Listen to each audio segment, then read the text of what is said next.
Welcome back to Learn Astrology with Mary. My name's Mary English. You can find me at www.maryenglish.com, maryenglish.co.uk and UK Astrologer.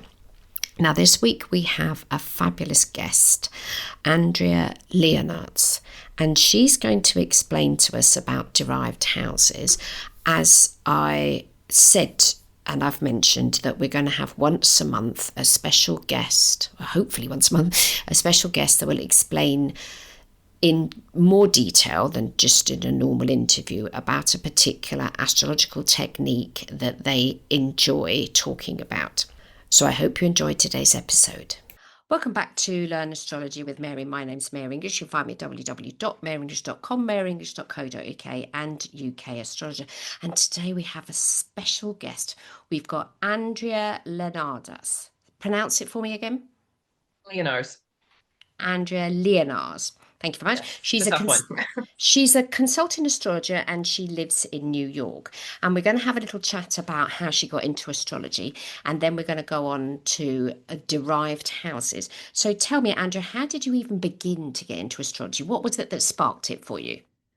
You know what? I think almost as long as I can remember, I've always loved astrology. I can't think of a single moment that sparked it, but I know when I was younger, every dollar I had either went to a new astrology book, or I don't know if they sold these in the UK, but they used to have a little paper scroll with a monthly horoscope that you could Oh, buy at the counter at a drugstore here in the US.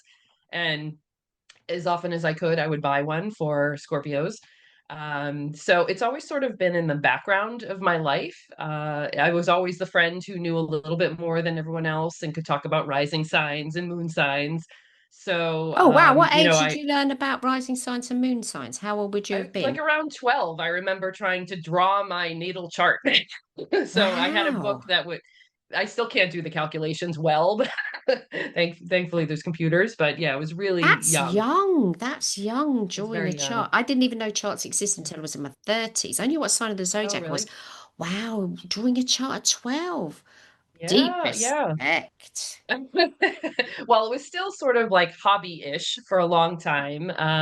I had a very successful career in beauty public relations. In the year 2000, I moved to the New York City, New Jersey area with my husband, and very fortunately found Robert Corre, who is an astrologer based in New York City, who was teaching classes. He still teaches classes. He's fabulous. Um, and it just was such a love affair with the subject once I started those classes, and was really learning much more than you could ever learn from a book. Right, you're getting practical application, you're getting real world experience. I took those classes off and on for 10 years. I took a break, I had some kids. In 2020, I started my website, and it was really sort of a blog, like something to do, some writing practice to share my info and see if I could find anyone else who may be interested in astrology. Very quickly, I was getting requests for natal chart analysis, which was very flattering and very Mm. exciting. But it was still sort of background, like I would do it in my spare time. And then in 2022, I had eclipses on my midheaven and IC. And within 6 months, I left my job and I was dealing with a pretty serious health issue with one of my children at home. It took me out of the workforce for over a year. And I'm not 20, I'm not 30. It was difficult to get back into the corporate world. So I had plenty of time to jump into astrology and I think fill in some gaps where, maybe I felt not quite as strong. I am a Capricorn ascendant, so I never feel like I know enough, that I never feel like I'm ready. So it was a learning process. And then, you know, kept going, have been trying to make it more of a steady business within the last 2 years. And yeah, just been pushing myself a little bit. I've done some teaching, I've participated in events, I'm running a few events on a more local level, but the website is really still the best place to get like natal chart information or even just ask a question. Like I'm just so excited when anyone reaches out. Whatever you want to know, I'm happy to have a conversation with you. So Yes, because I found you that's by a me. Google search. I just Yeah. searched for derived houses and you came up in the Mhm. first four I can tell you Google that's our hits. my most popular post on the in the entire site. So Well, because it's a very well written. Oh, thank you. analysis of it, which is why I got in Yeah. contact with you because I wanted to have Yeah. a podcast episode on derived houses because I'm Yes. marvelous at these types of things. But yeah, and so take me back to those early years. Then, can you remember some of the earlier books that you bought, who they were by or Linda anything? Goodman was Yeah. first and foremost in my mind. One of my favorites still is Sun Signs. Um, I have her whole library. I even have the book of poetry she wrote, and we read one of those Go poems at my Birds? wedding. Is it called Go? Venus Trines at Midnight, I think is the name Oh, of that it. one. Oh, yes, that's. But Like she did write super one called. random. She did write one called Goobirds or I something. have that too. Yes. Mm. Yeah, I She have was that an too. Aries. Yes, she definitely was. Definitely was. I have a bunch of Alan Leo books. Yeah, I can remember the titles of the books I think better than some of the authors, but I would think the more classic books, like I grew up in the 80s and 90s, so Mhm. that generation of astrologers, and I've just recently gotten into much more in depth again through, extra learning and knowledge. Chris Brennan's book I have, Demetra George, I think is fabulous. Those workbook style books that she has. I know they're on the pricier side in terms of textbooks, but they're fantastic. I think anyone looking to learn astrology and practice and have that hands on, those are excellent recommendations. And so, how long did it take you to even know what an ephemeris was? I didn't even find out about I didn't know what ephemeris was. I had that Derek and Julia Parker, is it Ah, the astrology book that they yeah. have? And it was Mhm. like there were pages in there that were a fake ephemeris or like a brief ephemeris. So yeah, once I started getting into astrology and how to calculate the horoscope, you kind of have to know Mm. So because you it must was have learned before computer programs. you must have learned the symbols for the signs pretty rapidly then. You know, Yeah, squiggles for yeah, I this and remember. Yes, I remember when I was trying to draw that chart on my own, like the calculations were fine, but it didn't click with me for a while that, the air signs were always going to be in trine. So I would sit there and I would count all the degrees and, looking back, I'm like, oh, yeah. But that's how you learn, right? yes. Oh, that Yeah. does but that does take a while to learn. I mean, it took me ages Yeah. to know the difference between Gemini and Pisces, the symbols Hmm. for that, and then Virgo and Scorpio. I mean, this is way back now, but Virgo and Yeah. Scorpio are so similar. Like, oh well, it's one's got a point in it, so that's going to be Scorpio. What sign's your Yeah. moon again? Remind me. Scorpio. Right, okay, so Sun and Moon in Yeah. Scorpio. And midheaven. Okay, and then the Capricorn ascendant. Oh, okay, so you're not going to wish wash. You're not wishy washy then. I'm not, but I do have 4 planets in Libra, so I get just enough of like, oh, that's shiny and pretty over here. I'm gonna like this is gonna detract me for a little bit, but Mm. So that's interesting. So you're drawing charts and you're a teenager. Did all your friends get really interested and want you to draw their charts up? no, I had one friend who was into it, but it was more like, tell me about me. It wasn't like a serious study of it. It was more, information about themselves. Mm. But in high school, we had a psychology club that was sort of abandoned, and I took it over, and it became the parapsychology club. Oh, We did a wow. lot of astrology and like tarot reading and stuff like that. So Hmm. yeah, I have a lot of Scorpio. Cool. And you've heard of Dean Radin? Dean Radin, is that how you pronounce his name? Dean Oh, Radin. Rudian or something? Yes, yeah. Radin. He's not an astrologer. Oh, He's a researcher in things like parapsychology no. and Oh, no. PSI. Yeah, yeah, check him out. DeanRadin. He's the biz. He's a Pisces Okay. with Moon in Taurus, but he wrote a book called Real Magic, which is there's a new one out. But anyway, he's the researcher for the Noetic Institute and will give you the evidence for the research that he's done on this is Fabulous. parapsychology now and mind reading and all of that. He does all the research, Awesome. which is I'll check him less out. interesting. So, but then Yeah. I'm not. It's not unheard of for Scorpios to be into the mystical. Yeah. Yeah. And have you had a near-death experience yourself or not? No, no. I find my life, I think of it as very boring. I listen to people who have like these dramatic relationships and car crashes and things like that. And the only thing I can say is that everywhere I've lived, I've always lived either on a dead end street or near a graveyard. Oh, how So, interesting. right. Sometimes both. Oh, I couldn't live near a graveyard. I had Oh, a friend. well, no offense, somebody I worked with, and they lived near a graveyard, and it quite affected her husband considerably. He went through a funny Oh, really? patch. Yeah. He started thinking, mind you, he was being very stressed at work, but he started thinking that the people that were in the graveyard were visiting him and stuff. So, Oh.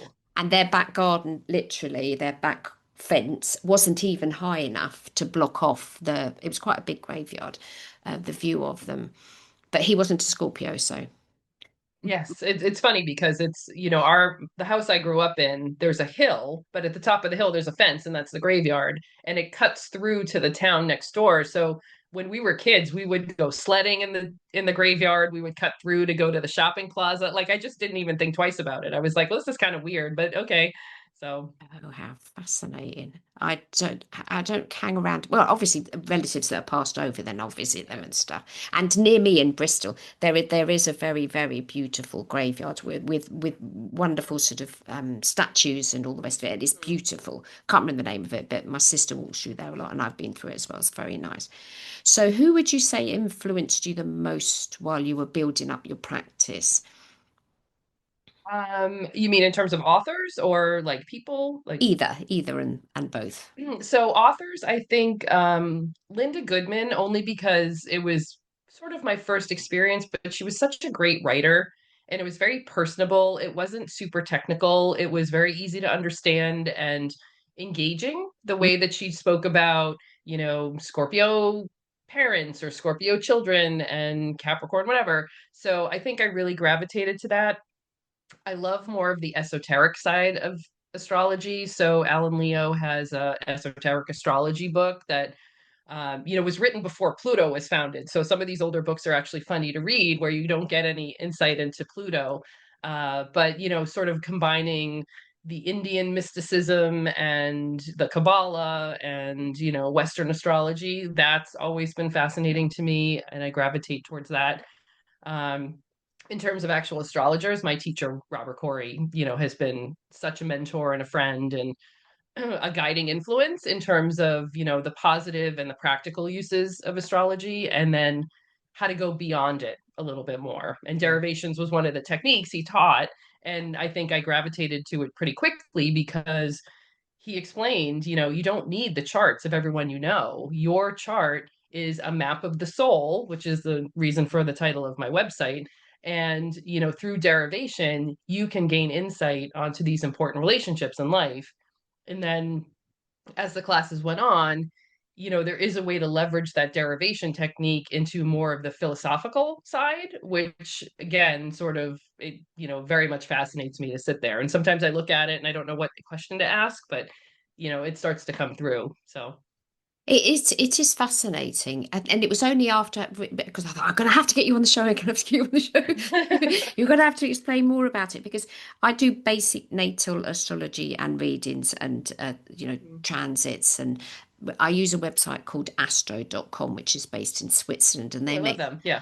the most fantastic. Have you ever seen the transit rhythmogram that's on there? No, I'll have It's to under check that out. special charts. It is super. It sort of looks like one of those things you get in the hospital for your heartbeat. Yeah. Yeah. And it does it for each of the planets, and it does it for Pluto, Neptune, Uranus, Jupiter, Saturn and Jupiter in that order. Pluto's at the top and it's a purple line, and Neptune is an aquamarine line, and Uranus is a green line, and Saturn is a yellow line, and Jupiter is a blue line. So you see the lines Mhm. going across.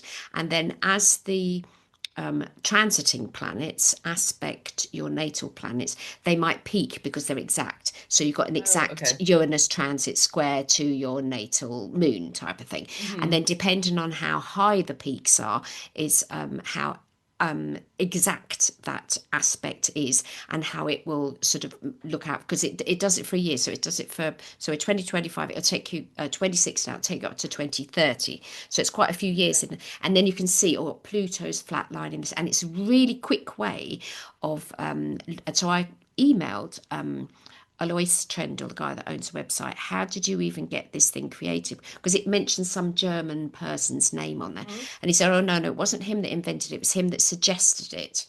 And so Alois did the programming it to make it, but I really love it because you could just, even the person who knows nothing about astrology, you send them a transit rhythmic and they're going, oh, blimey, next year looks really busy with all these sort Right. of Yeah. peaks. Bob, They bob, see bob, the bob, bob. peaks, right? Yeah.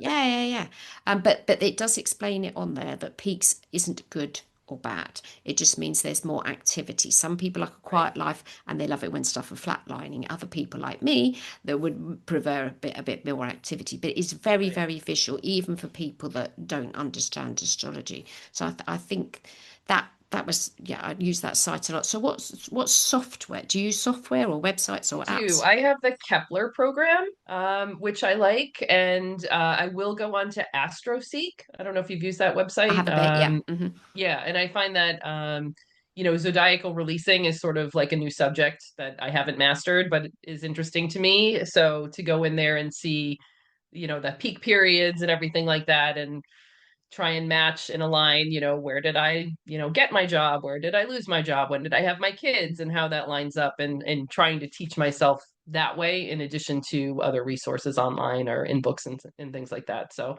I really do enjoy that as well as a supplement. Mm. And so you've got how many children? I have two girls. Two girls. Okay. And so when they were born, were you busily doing their charts? What happened when you had the first one? It was definitely the mom in the delivery room going, "Where's the clock?" So yes.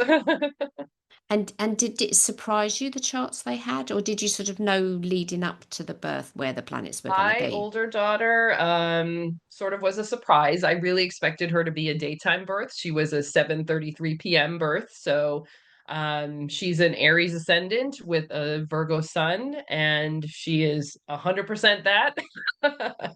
And then my younger daughter was planned, like she was induced, but I didn't know how quickly I would give birth after being Mm. induced, but she was an afternoon baby, and she's a Capricorn ascendant with a Scorpio sun. So yeah, yeah. So you gave birth to your twin, your Astro twin. Kind of a very she's like 1 degree Capricorn on the ascendant, and I'm 2849. So Mm. yes, I believe I was put here to guide her through Mm. the Capricorn Scorpio stuff. Whereas my Mm. Aries daughter is constantly teaching me to just like charge ahead and just don't worry about it. Yeah, just do it. Oh, Capricorn and Scorpio are two signs that do get along, though. They're quite friendly to Yeah. each other. I mean, I'm thinking Yeah. of my husband's brother and his wife. So my husband's brother is a Scorpio and his wife, I've got that, yes, and the wife is a Capricorn. They've been together Yeah. forever. They met at university, Yeah. and they've had two kids and stuff. And there's no way that you would break that relationship up because those two signs do really, really get along nicely. Right. Right. I feel quite sorry for people. Sorry is the wrong word, but I feel quite, I don't know what the word is. I think it must be challenging sometimes to have an ascendant that isn't completely compatible with your sun sign. Like is this so Yeah. sort of off, what's the word now? Off key to the sign of the zodiac that you are. I think sometimes people sort of struggle with that. But in the Yeah. UK, so you all know what your ascendant is in the US, right? Because it's on your birth Hmm. certificate. In the UK, it isn't. It's the biggest Oh, they don't put the nightmare. time on? They don't put it on. No, no, no, because your birth certificate's got nothing to do with your birth. You go and register your child's birth, and I think you have to do it Okay. within so many days of the birth. They don't Hmm. ask you the time. They just want to know the name of the child and where they were born and the name of the parents, and that's it. Wow. Okay. Yeah. So even though in the hospital, if you give birth in hospital, they will look at the clock because in my Yeah. case, I was induced, but it didn't happen, and I had a cesarean or whatever, and the nurse wrote down the time on the clock for one foot, looked up at the clock again, wrote Oh down another time for the no. other foot. So my son had two little tags that were two different times. But anyway, yeah, they'll write that down on the child's tags or they'll write it in some information, but it just doesn't get transferred anywhere else. In England, in Yeah. Scotland, they do, but not in England.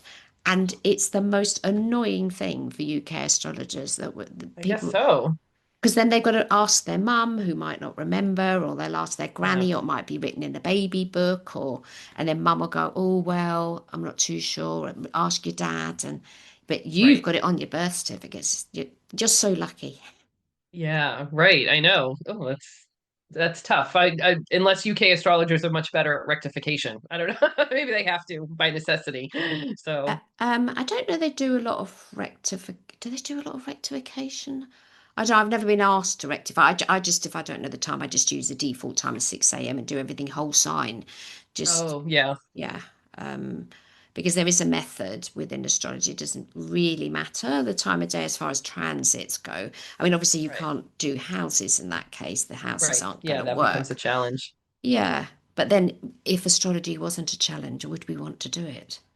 Exactly. There's always something new that I'm just, oh, here's this rabbit hole I'm going to go down for 2 months. It's so easy to Yeah. do that. It absolutely is so easy. So tell me more about, so tell us about derived houses, Andrea. So how can Sure. we use them? You mentioned I love that when you said you could learn more. You don't need to ask about the other person. You could do it in your own chart. Tell me more. Tell me more. Right. So derivation, it's funny because, I was trying to think of what you might ask me and, she's going to ask what derivation is. And I was like, well, derivation's derivation. I was like, no, I have to like really try and define it. So derivations, you can think of it as turning the wheel, right? Like you're turning the chart. It's a technique that that allows you to make any house the first house for someone or something. So it gives you more insight into that particular area of life. And we all sort of naturally do this. We have our first house, which is, life, it's the personality, it's vitality, and your partner, the other person, is the seventh house, Seventh. right? So that is the seventh house for you. But if you then make the seventh house the first house of Mm-hmm. the partner and use that as their ascendant represented in your chart, you can read the chart the same way. So their fourth house, their upbringing, their foundation is related to the sign and the planets in your 10th house. And that's going to tell you something about the way your partner grew up or the foundations and the values that they have there. So it's, just, you can think of it as, you're the first house, resources are your second house, right? Your Yep. resources are your second house. What are the resources of your partner? It's Mm-hmm. the eighth house, right? Because it's the second house from the seventh. Yep. So that sort of helps explain, well, why are debts and shared resources in the eighth house? Like maybe that doesn't make sense to someone just learning astrology for the first time, but when you realize it's the resources of the partner, when you go into a partnership, you are now sharing the Yes. liabilities and the benefits of that person's income or talents and things like that. That's why it's your shared resources. Mm-hmm. And you can think of it as, what's the second house of the fourth house? If the fourth house is your parents, right, or Mm-hmm. your home life, or your parents, what are their resources? Their resources are the second from the fourth, the fifth house, right? So the resources of your parents, children, Oh, right? wow. I The hadn't even meaning of the thought of fifth that. house. Yeah. Go on. Go on.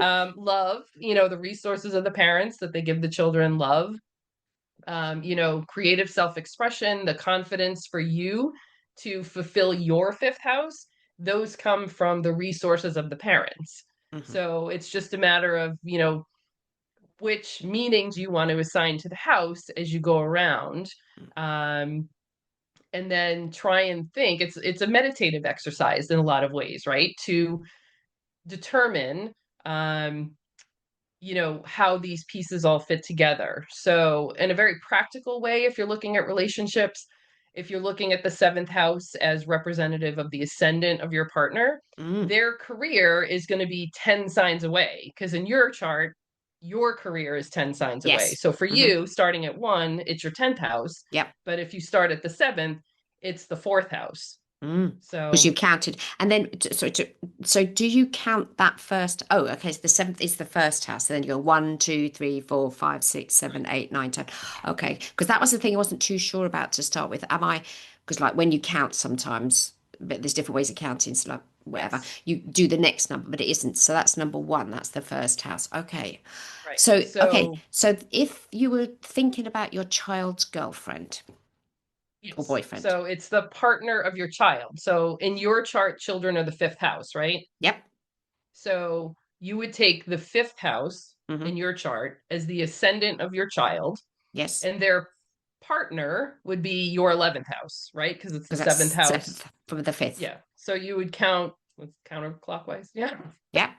Hmm. around the chart to get to the house. But I think the biggest challenge sometimes is knowing where to put things, right? Like which house do you start with if you want to look at my boss, where does my Right. boss fall? And the way I learned is your boss is the 10th house, right? Because it's the authority in your Yes. chart. You're serving that person. So the 10th house represents your career, but it's also your boss. So if you want to understand what motivates your boss, where is the sun in relation to the 10th house? How many houses away?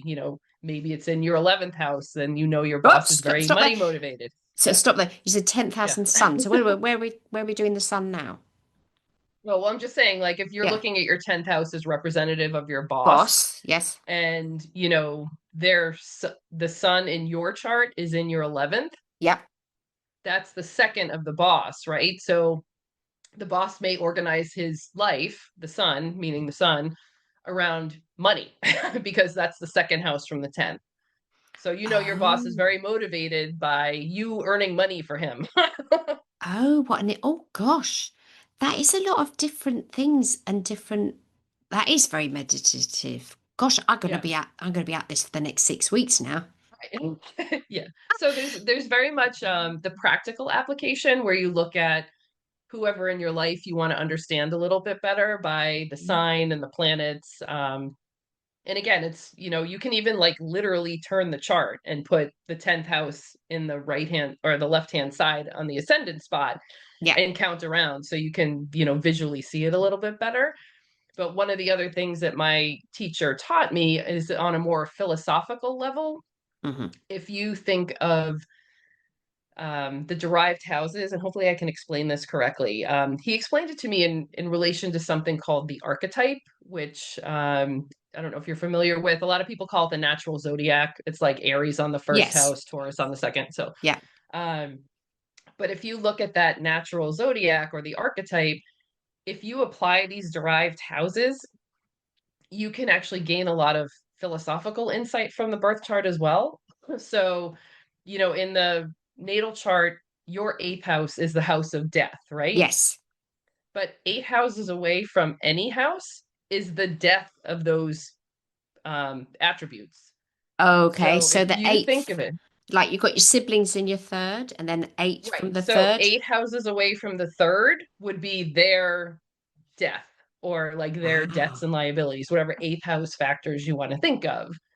Mhm. So you can do it that way. Or if you think of the second house, right? Your resources and your income, your possessions, 8 houses away is the ninth house. So the death of attachment to possessions and resources is improving your philosophy.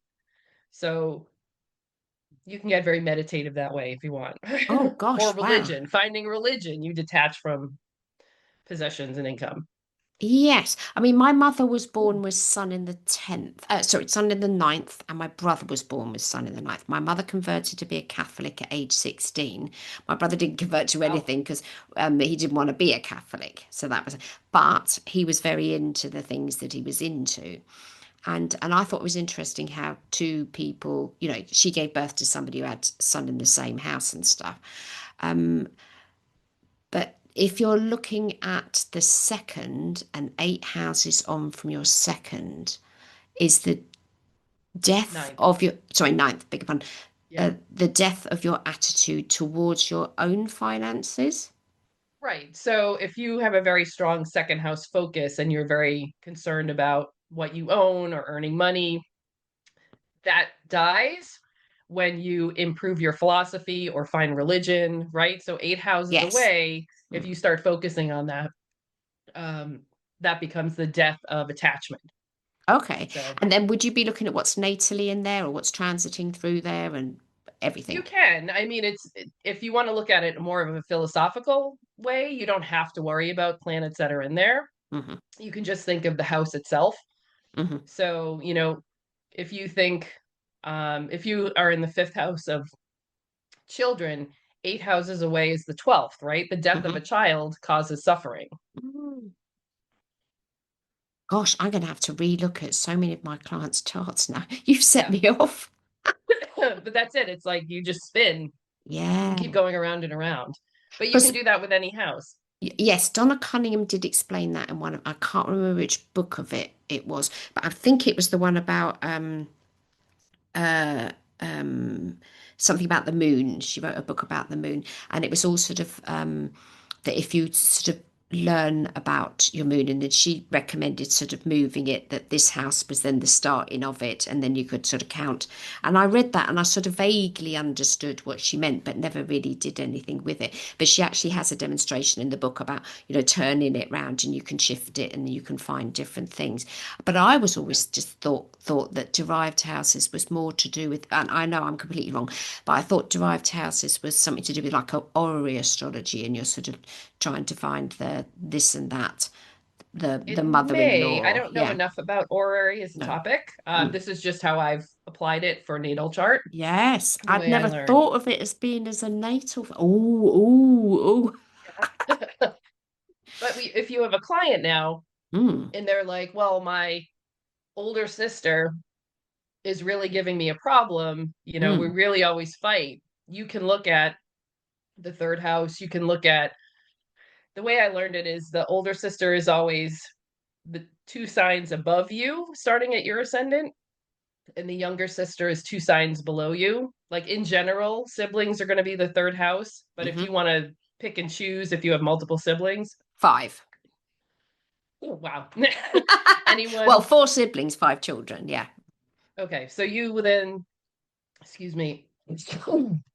Sorry, I'm just getting over a cold. Oh. Take some tea. Thank you very much for sharing your knowledge with us today with the challenge of a Yeah. of a No, this is cold. It's really exciting. This is kind. Yeah. fun. You get me to talk for hours. I know you don't have that kind of time, but um, so if you're looking at multiple siblings or even multiple husbands or whatever, you would start at your house, your ascendant, and your older sister, like the next one above you, Yes, I got one above would me. be two houses away. So that would be the Hmm. 11th house. Why is it And if you had two? it, I don't know. I Oh, can't okay, that's answer fine. that question. That's That's just the fine. way I learned it. That's fine. Yeah. Hmm. Um, and then if you had another older sister, it would be another two. So that would be your ninth house. Does it make a difference if it's brothers or sisters? No, Right. no, Okay. it's just So the age where I you are in had the a birth order. I've got a brother and a sister older than me, and two Yeah. sisters younger than me. But both of the oldest and the youngest are now in heaven. So I'm gonna have to be Oh, okay. checking charts. Sorry. Okay. Um. So the older ones are above, the younger Yeah. ones are below. Yes. And is it two down Yes, for the younger ones? exactly. So if you're here, the next one younger than you is going to be the third house, Yes. and then the youngest would be the fifth house.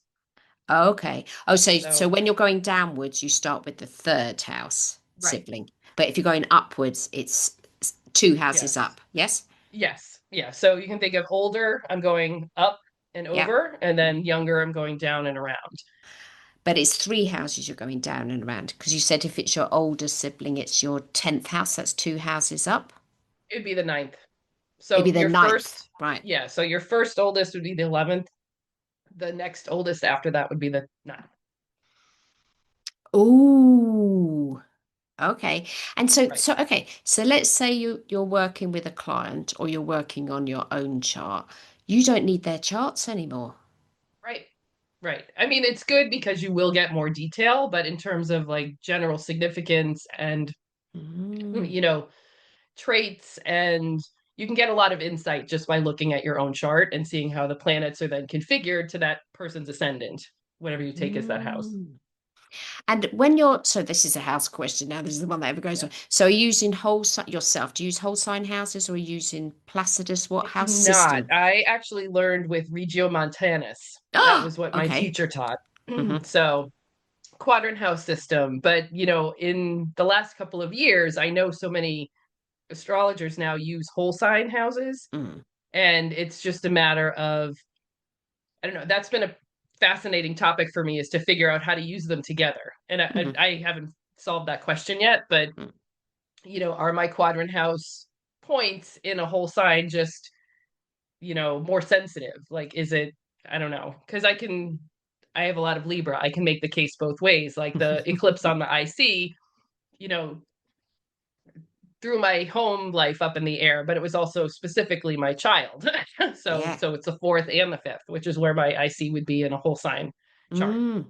Yes, because we've had Reese Chatham on the show, and he talks about that there isn't one house system, and he uses different house systems for different issues or Oh, questions or whatever. Yeah, he's learned them all and uses them all. In wow. fact, he gave a talk to the Astrological Association last year Hmm. about all the different house systems and how they work. So he explained what the quadrant systems were versus the this systems and the that systems and whatever. But I think houses have gone. There's what's the word? There's sort of like a fashion to how. I mean, I seem to be one of the only people that does equal house. Oh, okay. There Hmm. aren't many people that do that, but I happen to like it because what annoys me is looking at a chart and all the houses are different sizes. I like everything to be nice. Okay, Yeah. so Yeah. that's why I use the equalism. But yeah, but anyway, it doesn't matter because there's always these arguments about houses. It really truly doesn't matter what system you use as long as you're confident about the system you use. And in Reese Right. Chapman's case, it's he will, depending on what the question is from the client, use whatever system he thinks is right. I mean, I personally couldn't do that because I haven't got enough brain cells. I know, right? That's a lot to keep straight, right? Yeah. Um, but okay, so you can tell a oh, Yeah. but as you say, so it all depends what you're taking as the starting point house. So Mhm. that's the more And important thing. Okay. it is. So again, if you want to look at if you've had three marriages, right? Like I've so only your had two. first part oh, no. Well, Okay, so first marriage would be the your first seventh. marriage is the seventh house, right? Right. But if you want to look at your second husband, you would go up to the ninth house. Your second, so you would kind of go around the circle the opposite direction because you're starting at the seventh house. Seventh house and then go round seven houses from the seventh house. No, sorry. So it's two houses, but Right. if you start at the seventh as your first husband, the Mm-hmm. second husband is two houses up, so it'd be your ninth house. Nothing in there. Mine's empty. What's the sign though? Oh dear. Starts in the sign of Pisces. Right. No, wait a minute. And Which then one? So we're talking about ninth house. Big one. So yeah. out of a brain if I'll be helpful. Aries. So Aries. So, I don't know where the Mars is in your chart and how you would connect that. But do you think he was much more assertive and outgoing than your first husband? Like, I don't, I would think your Pisces husband may have been more intuitive or sensitive or, No, no. First um, husband was Gemini. Second one's Taurus. But I'm just saying. oh, Yeah, okay. my All right. my seventh house starts in Aquarius, and then Okay. my ninth house starts in the sign of Aries. But I've got a very Okay. late degree ascendant of Leo. But whatever. Yeah. So Right. if my ninth house starts in Aries, that represents my second husband, and then Mars Yes. is the planet. So I'd be asking questions like, is he more assertive? Do we want to punch each other in the nose a bit more? Right, exactly. Were you attracted because that's very different from an Aquarius, right? Like Aquarius is very freedom loving, may have just let you do your own thing and not been very connected or, things like that. Whereas you then chose somebody who represented more of an Aries archetype, right? Who, was much more forceful or independent and, opinionated perhaps Mm. than the first person you married. And, we look at it like a regular natal chart. So you'd wonder where the ruler of the The ascendant would ruler. be and Mhm. what planets are then aspecting the cusp of the house and Mhm. right. So but you can gain more insight that way and without having to Yes. know. I've had clients who send me like the birth info for all of the people in their family. I'm like, I don't need that. I'm Yes. like, that's extra. Like, I'll just do it from your chart. Yeah. So But then you could tell an awful, I can't believe that, this is just running through my mind. I can't yeah. believe how much more you'd be able to tell from someone's Right. own chart. Right. Right. And you can look at, sorry again. Don't Let me worry. take some tea.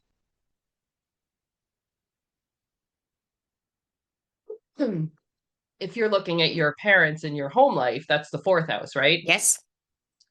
But your grandparents would be the seventh. So the fourth of the fourth. So the Fourth to the fourth fourth. of the One, fourth two, would be three, your four. seventh. Seventh. So if you Yes, want to that's know right. about your parents' childhood, look to the sign on the seventh house, four houses away. And then what would that tell you about your grandparents? Your attitude towards them or their attitude towards your It would be, parents? their upbringing. So if you're looking at your parents and your fourth house is Capricorn, so Hmm. you may have grown up, or this person may have grown up in a very severe or impoverished sort of home life. If you then look to the sign on the seventh house, that's going to be Aries, right? If I'm doing this correctly. Um, their experience as children, it may have been a very, aggressive or violent or, you know, a very, fiery Martian type of upbringing that they had as children that Mm. caused them to be so severe to you. So you Mm. can sort of link together and get more insight that way. Yes, because I have that. Now I did a recent podcast. I'm sure I did a recent podcast on it. Attitude towards your parents, because there's a lot of people that I seem to do readings for that have had diabolical relationships with Mm. their parents, like awful, and their parents have been, from their story that they're telling me, their parents were truly awful. And so I've sort of ended up having to do the charts of the parents to see what, because I'll be looking at synastry then, and past lives, Right. and there are Mm-hmm. the planets that are in the same sign, were they brothers or sisters in a previous life, that type of stuff, to just sort of resolve things. But if I'm going to be doing it with derived houses, Yeah. then that's their chart. Then you don't need the other person's. Right. And, not to discount what you're doing by taking the birth information of the other people and doing synastry charts. I think you get a lot more specific information that way. But if you don't have it, you can certainly Mm, speak to your client about, well, it looks like your parents, made your upbringing very difficult, but have you considered or do you know anything about their their upbringing? It looks upbringing. like they came from a very violent household and maybe that affected them. And Mm, I would say more often than not, they're like, oh, yeah, you know what? My father's father drank and beat him or whatever. And mm, then you can see how that influences the other houses. So, mm. And so when did you discover this? so this was actually part of the teaching with Robert. This was part of the curriculum that we did. And, I take no credit. I was Mm, taught this by somebody who learned it from someone else.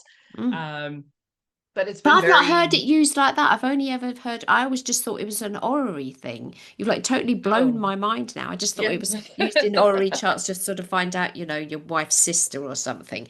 Or Right. your husband. I was like, oh my goodness me. And so Yeah. that was part of his training to do. So It do a lot of was, people in yes. America do this? I think derivations have become more popular. I don't know if it's the same method that he's teaching.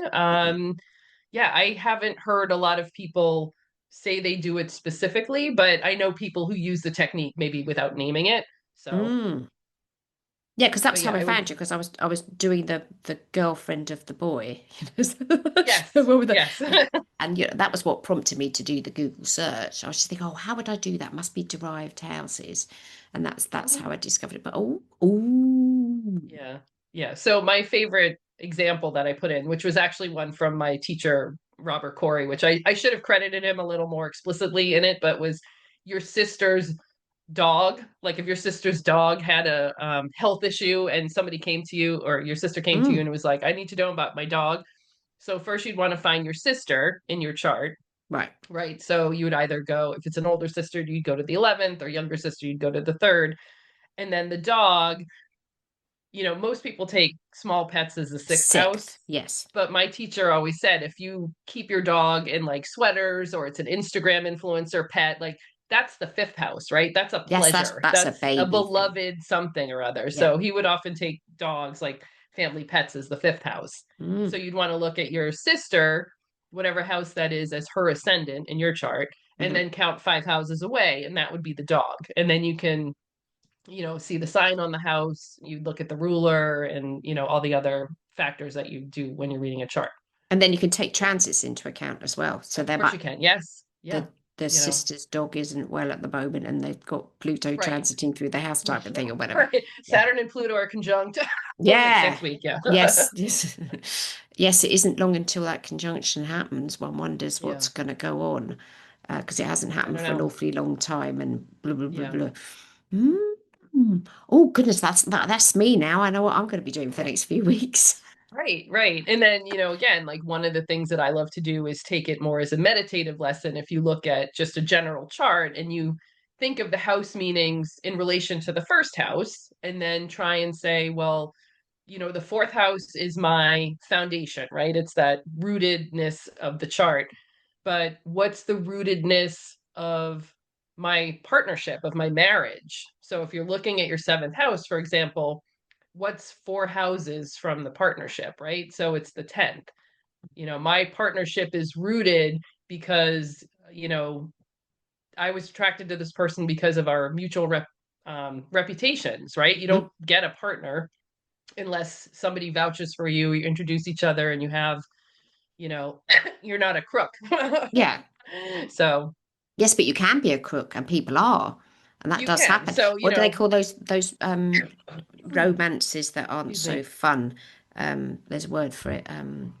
Destructive romances or whatever. I can't remember. Yes. Yeah. Well, when people sort of scam you on the scam romances. Yeah. Oh, yeah. Oh, like catfishing or something like that. Yeah. Yeah. Yeah. Yeah. And it's So, funny because I've had clients, I tend to be very positive or like try and speak to the positive parts. And people, I will have people comment like, you just tell people what they want to hear, don't oh, I you? get accused of that as well. Right. Yeah. And so I always say to them, I was like, no, my purpose is to show you the positive use of the energy Yes. that you have available. Mm. I could tell you that you're selfish and that you lie and cheat or you're lazy, but wouldn't you rather hear like you really put in a lot of effort when you try and do something, or, you don't always have to be the first to do something. There's a way to phrase it that's very Libra, Mm. um, where you want to sort of encourage people without, you know, breaking them down, right? You want to Yes. invite them to live the best qualities of the chart, right? Absolutely, yes. And that's what we Yeah. should be, because I'm always quoting Adrian Duncan, because Adrian Duncan was always talking about, you can scare the pants off somebody with their oppositions and their squares and all the rest of it. But he said the key is to help encourage them for their sextiles and trines, unless, of course, they've got their squares. Right. They've got such a handle on their squares that it's not Right. an issue for them. But the joy in the chart will be the sextiles, the trines, which they don't even think about, because, well, Right. that's something I'm easier. Well, that's the thing that you can build on. And Right. Or yes, even, a square is a motivating factor, right? yes. Like it's a motivation to solve the problem. It recurs over and over again. You need to figure out how to solve it. Here are the better qualities of both signs. How can you manage to do that instead of falling back into more destructive habits? So, Mm-mm-mm. that counseling session that becomes a part of, any astrological consultation. Mm. Very interesting. And so, which parts of your chart, if you could redo them, would you do? Uh, I have a very strong Saturn, so confidence has always been an issue for me. I would have a Mars not in Libra, so I was a little less like hesitant to do things. And I have a Venus Pluto conjunction square Jupiter, so I like lots of shiny, pretty things. Would you want to change those things in reality, or have you come to acceptance of them? Um, I don't know. I mean, I had a very successful career in beauty PR and I loved every minute of it. Mm. So, um, I don't know. I mean, they brought me here. They motivated me to learn astrology. So I guess it's like you never know what you have and until it's gone. So, Mm. It is funny. I always think it's interesting that the occupations that people had before they become astrologers, can they use those skills that they've had in something else? And I definitely think there's quite a lot of transferable skills, because it depends definitely. also what type of astrologer you are. There are astrologers that work one-on-one with clients. There are astrologers that teach. There are astrologers that run schools. There's astrologers that write sort of like articles. There are astrologers that do the stars every day and whatever. I was having a discussion last night with the AA Astro duets thing, about sun sign astrology, because I'm basically a sun sign astrologer, having written a book for each sign of the zodiac, but mentioned in there about what houses are and how to find your moon and your ascendant, blah blah blah. But sunsign astrology didn't start until the 1930s. It wasn't a thing. It was the column in the Oh, newspaper. No, it was oh yeah. yeah, it was the Daily Express in 1930. That's when they became fashionable. But people were doing astrology there. But there's so many different types of astrologer, and I know that I get emails sometimes from people listening to the podcast, and they go, "But I'm not an astrologer." Well, you don't have to be seeing clients to be an astrologer. Mhm. It's sort of like you could be interested in astrology, but you don't have Right. to be making a living in astrology to call yourself interested in astrology, or even to join an astro group or Right, whatever. exactly. Yeah, and like in your case, you're learning at such an early age. You wouldn't have been able to have been a professional astrologer. What age can you work in the US? 16 or 18? 16, 15 if you have like a parent sign something. But Hmm. yeah, yeah. So Yeah, well, you wouldn't have been able to make a living doing it at 12 unless your parents were encouraging you. yeah. Oh, okay. So can you do like then the career of your mother or the career of your Yes. father? Right.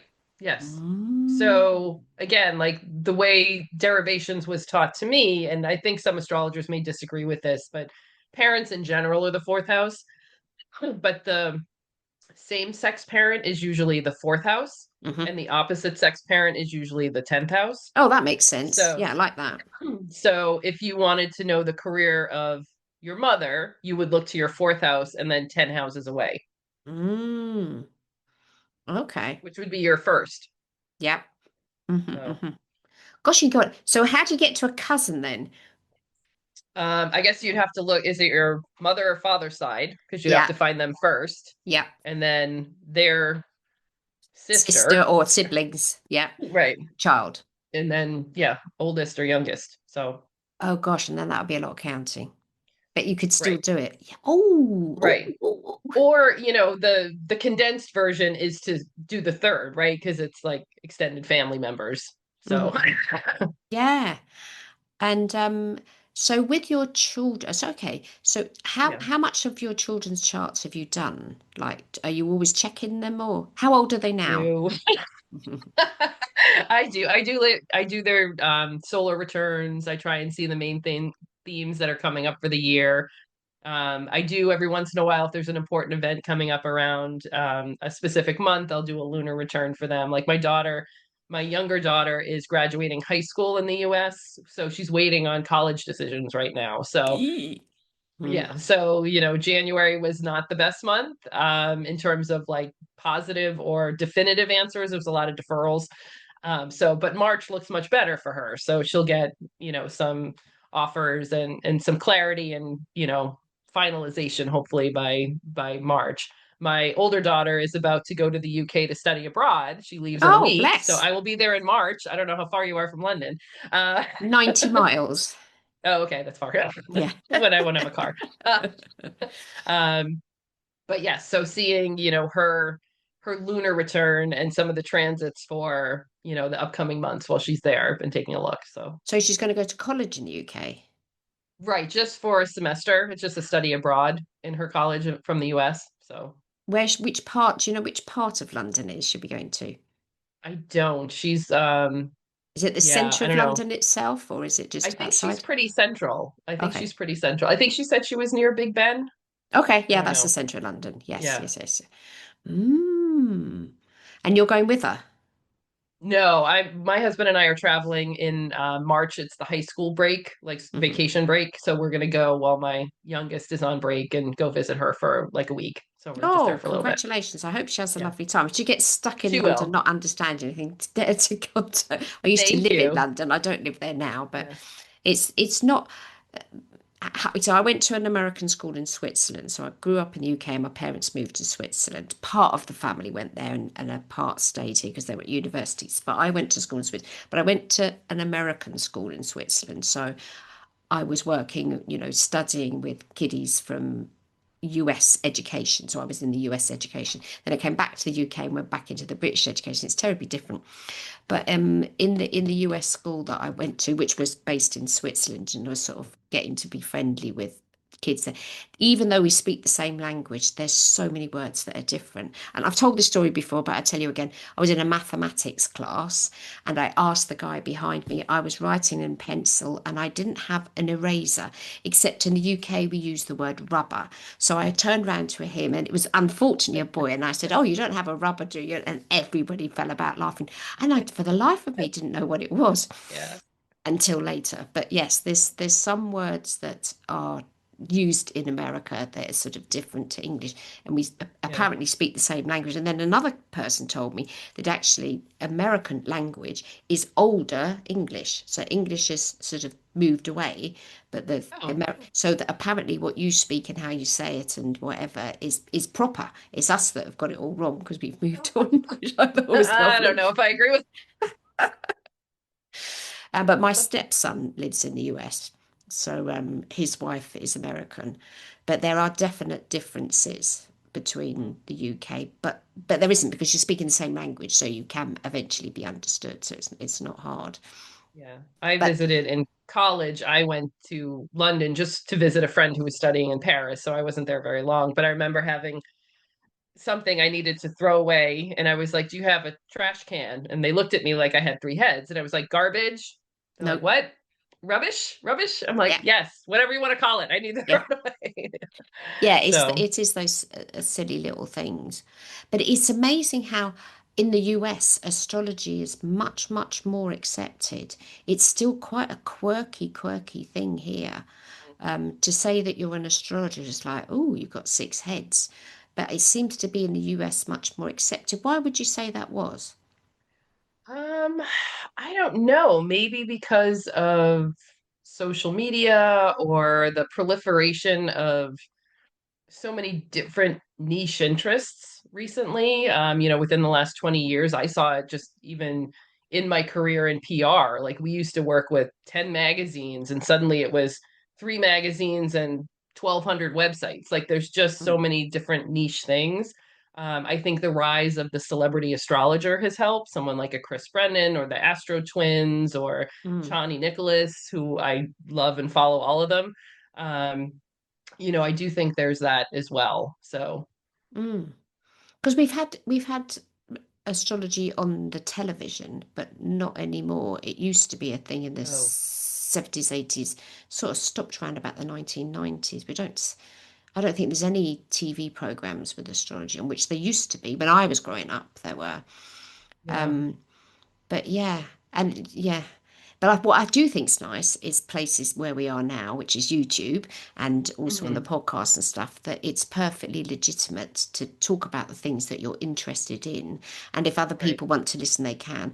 Whilst with just terrestrial television, we used to only have two channels in the UK. Well, we only had one Hmm. BBC, and then there was ITV, and then the others came later on. So you didn't have much choice. But now people have tons of choice, and they'll still choose astrology.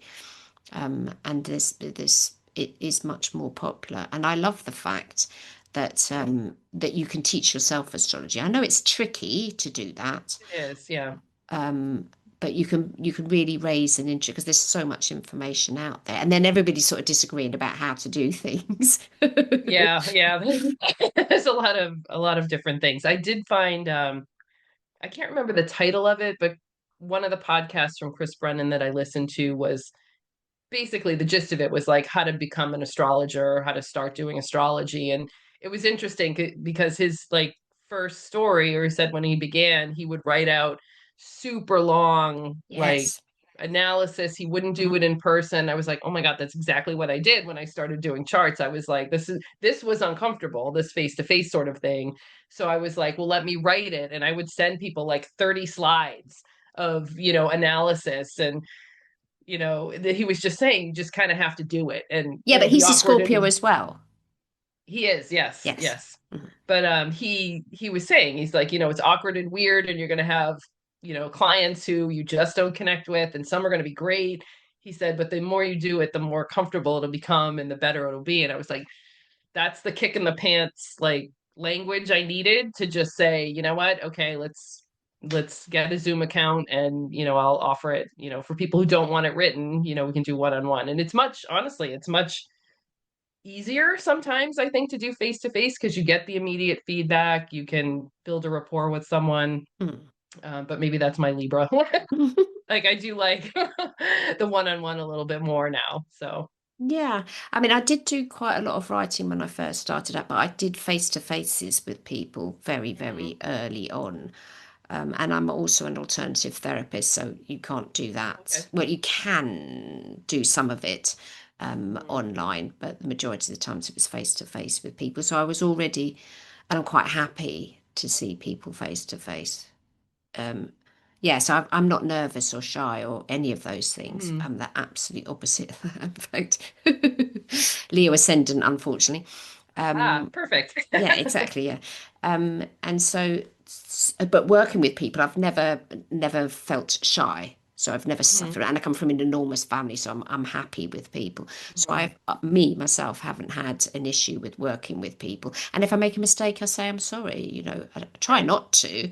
Right. And astrology, I don't know how you can make a mistake in astrology if you're following what you've been taught or you're following how a chart is. Yeah, I mean, I guess there's always you want to make sure that you're not giving, you know, financial advice or medical advice or anything like that. Like you Absolutely. have to just Yes. watch what you like how you present information, I think a lot of times. So, Yeah. But one-on-one astrology like that is bordering on a counselling session in a sense. mhm. So I'm always recommending, and I'm plugging it on the podcast all the time, that if you're going to work one-on-one with people, at least take a counselling skills diploma. Not to be a Right. counsellor, but just the very basics of, how to talk to people, how to listen, how to keep records and all of that.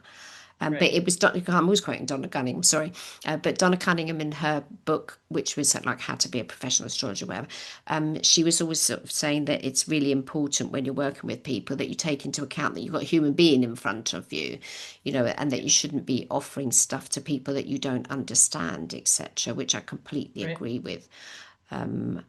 But she also said there are so many people that know so much astrology and they're too scared to to Mhm. to do anything with it or to do a reading for someone. And I've never suffered for that. I started reading playing cards for friends when I was 13. I mean, you started astrology Well, early, I started cards early, yeah.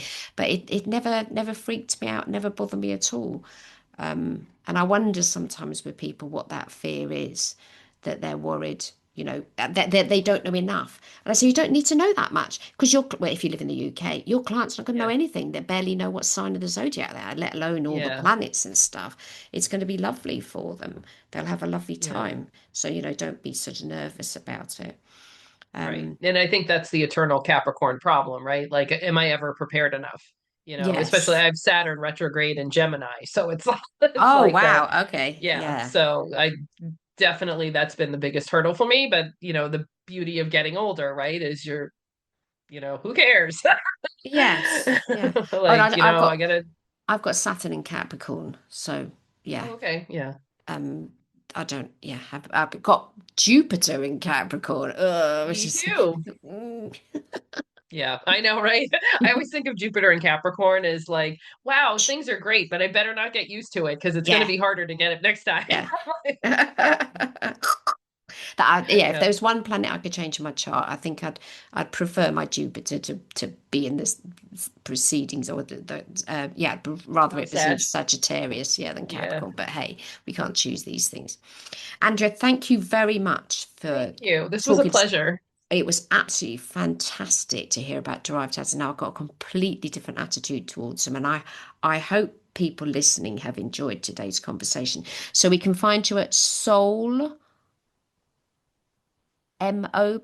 What am I done? So Soul map map. That's I astrology. can't read my own writing. Yeah. Soulmapastrology.com. Is that right? Yes. Yes. And the derived houses link is on there. And if anyone has any questions, just message me through the site. I'm happy to have a conversation or do anything over email, whatever they want.